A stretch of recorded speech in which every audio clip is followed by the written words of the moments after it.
Alright, this is my version of the Habanero Pepper Challenge. Since I don't play video games, I don't review video games, and I don't have a webcam or a video camera, so I found this nice campfire, and I'm recording over it, and I'm going to read the campfire ghost story after I eat the pepper, because it wouldn't be fair to just eat the pepper and then not have to talk for a while. So here goes.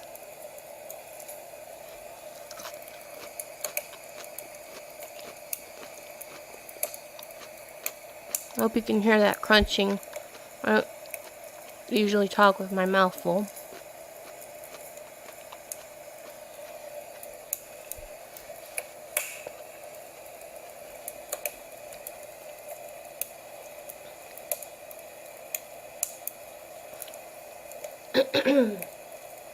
Okay, now for your enjoyment. The East Elevator. Mrs. Posey pushed the button for the 17th floor, and the elevator doors were sliding shut. She was a little surprised when a tall man in a black suit stepped through the gap at the very last second to join her in the car. It was a pleasant surprise. Although there were easily 200 people living in Mrs. Posey's large high-rise apartment building, she rarely saw any of them. People tended to stay locked behind their doors. So Mrs. Posey, who was elderly and lonely, welcomed any opportunity for a bit of a social visit, even if it only lasted the duration of an elevator ride. "Oh, the 12th floor," she remarked when the tall man pushed the button. "The lady who runs the convenience store downstairs used to live on the 12th floor, you know. But then she bought a condominium in that new development down the block." The man said nothing. He didn't turn to greet Mrs. Posey with a smile or a nod, and he did nothing to acknowledge that she had spoken to him. He simply stared straight ahead, his hands clasped in front of him, his pale features arranged in a somber expression. A lesser woman might have been put off, but Mrs. Posey was determined to have a conversation. "It's nice to have a bit of company for the ride upstairs," she said. "Most of the tenants these days take the elevator by the west door. But I like this one on account of it's closer to my apartment." Pardon the sniffles, this stuff is getting to me. Although I'm not slamming the desk or grabbing it or anything. But yeah, it's hot. I think I've had hotter, but this is pretty hot. Anyway, back to the story. The man did nothing and said nothing. He stared blankly ahead at the dull metallic finish of the elevator doors. Mrs. Posey decided to take a different approach. She would ask the man a direct question which would force him to respond. "Do you live here by yourself, or are you visiting someone?" she inquired. Still the man said nothing. Then the number 12 lit up on the bank of buttons, and the elevator car shuddered to a stop. The door slid open, and the tall, thin fellow with the dark suit and mood to match stepped out of the elevator onto the patterned carpet of the hall. His departure left Mrs. Posey with a certain odd feeling, a certain disconnectedness. It made her recall a conversation she had once excuse me. It made her recall a conversation she had once overheard in the lobby. One woman had been whispering to another that there was a ghost in the building, a ghost that haunted the east elevator. Mrs. Posey felt a little chill as she looked out at the dark man with the vacant stare.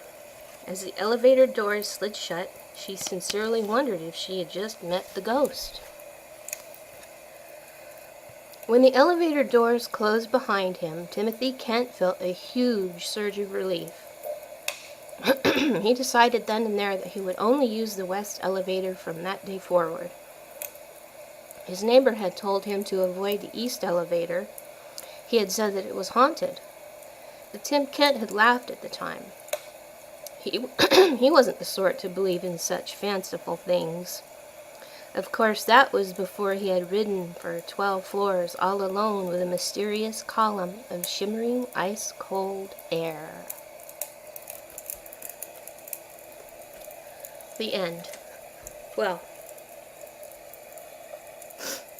my nose is running. I don't know if my face is red or not, but I don't know. Either those people at the hot pepper gaming thing are like sissies, or they have to ham it up, because it's not that bad.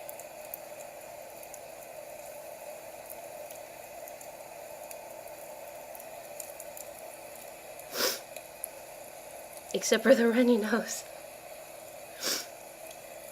And every once in a while the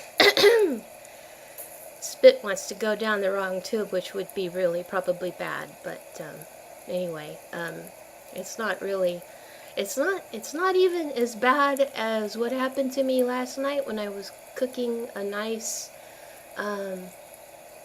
black bean feijoada, and it called for red pepper flakes, and I didn't have any red pepper flakes, and of course the recipe said they were optional, but as far as I'm concerned, red pepper flakes and garlic are never optional. They're always mandatory. I didn't have any, but I did have some dried whole red peppers. So I decided to put them in the little coffee grinder I used to grind up spice. And opened up the lid when it was done and got a huge lungful of like fumes that made me cough and sneeze and my nose run, and it was a lot worse than this is. So anyway, I don't have any milk waiting for me. I think the Mexicans drink beer. Sissies drink cow milk. And the Thai use coconut, and I've got a very nice coconut water and strawberry and banana smoothie waiting for me right here, which I'm going to sip as soon as I'm done recording this. And then I've got a nice chia pudding with coconut cream in it. That's the breakfast of Aztec champions. So anyway, I'm already starting to feel better. So thank you for watching the fire and listening. Bye.